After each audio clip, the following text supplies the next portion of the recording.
తెలంగాణ విద్యారంగంలో సమూల మార్పుల కోసం చేస్తున్న కృషికి మద్దతు ఇవ్వాలని కేంద్ర ఆర్థిక మంత్రి నిర్మలా సీతారామన్ను కోరింది సీఎం రేవంత్ రెడ్డి బృందం. తెలంగాణలో విద్యాభివృద్ధికి కేంద్రం అండగా నిలబడాలన్నారు. ఢిల్లీ పర్యటనలో ఉన్న సీఎం రేవంత్ రెడ్డి కాంగ్రెస్ ఎంపీలతో పాటు నిర్మలా సీతారామన్తో భేటీ అయ్యారు. యంగ్ ఇండియా స్కూళ్లు, ఇతర విద్యా సంస్థల అభివృద్ధికి 30,000 కోట్లు ఇవ్వాలని కోరారు. రాష్ట్రంలో 105 యంగ్ ఇండియా ఇంటిగ్రేటెడ్ స్కూళ్ల నిర్మాణానికి 21,000 కోట్ల ఖర్చు అవుతుందని చెప్పారు. అలాగే ఉన్నత విద్యా సంస్థలు, ఆధునిక ల్యాబ్లు, ఇతర మౌలిక వస్తువుల కల్పనకు 9,000 కోట్లు ఖర్చు అవుతుందన్నారు. అందుకుగాను నిధుల సమీకరణ కోసం ప్రత్యేక కార్పొరేషన్ ఏర్పాటు చేసుకునేందుకు అనుమతి ఇవ్వాలన్నారు.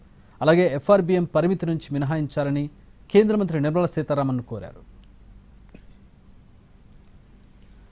కేంద్ర రహదారుల మంత్రి నితిన్ గడ్కరీని కూడా కలిశారు సీఎం రేవంత్ రెడ్డి.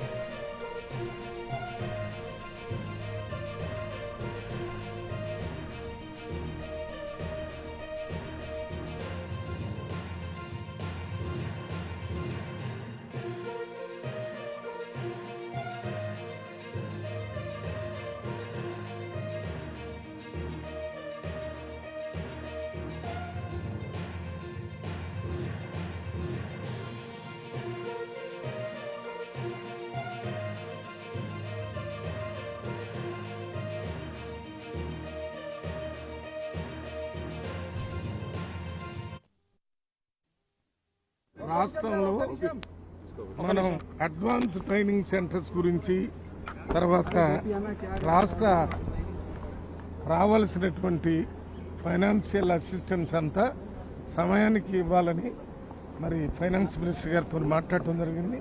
మినిస్టర్ గారు సానుకూలంగా స్పందించారు. 10-15 రోజుల్లో మళ్ళీ దీనికి సంబంధించి మీకు వివరాలు పంపిస్తానని చెప్పారు. దాని ప్రకారం రాష్ట్ర ప్రభుత్వం పనిచేసుకోవచ్చు అని చెప్పారు.